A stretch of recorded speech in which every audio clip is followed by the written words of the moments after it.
Less than a week before his assassination, the Reverend Dr. Martin Luther King Jr. delivered a Sunday sermon at the Washington National Cathedral. And unknown to King and those in attendance, it would be his last sermon ever.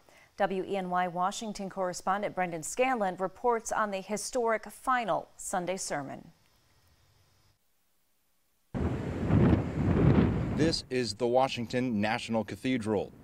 It's well known for its neo-Gothic architecture, stunning stained glass, and rich history. It's also an integral piece of the legacy of Dr. Martin Luther King Jr. In front of the Washington National Cathedral sits a very large pulpit where Dr. Martin Luther King gave his final Sunday sermon in March of 1968. To have the opportunity of standing in this very great and significant pulpit. From this Canterbury pulpit on March 31st, 1968, King delivered his sermon titled Remaining Awake Through a Great Revolution. We stand in the most segregated hour of America.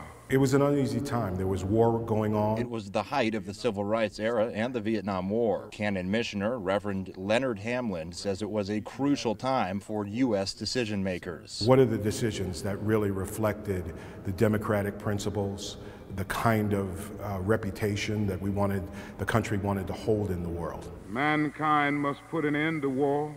War will put an end to mankind. The sermon centered around unifying and staying present during the fight for civil rights, economic prosperity, and peace. But having his voice here presented an opportunity not only for the country to move forward, but even for some just to begin to consider how we live together, work together, and build a community together. The world in which we live is geographically one. 5 days after King's sermon, a memorial service was held at the cathedral following his assassination in Memphis. No one was anticipating that would take place or how it would affect the country. We all struggle at times to be present in every moment.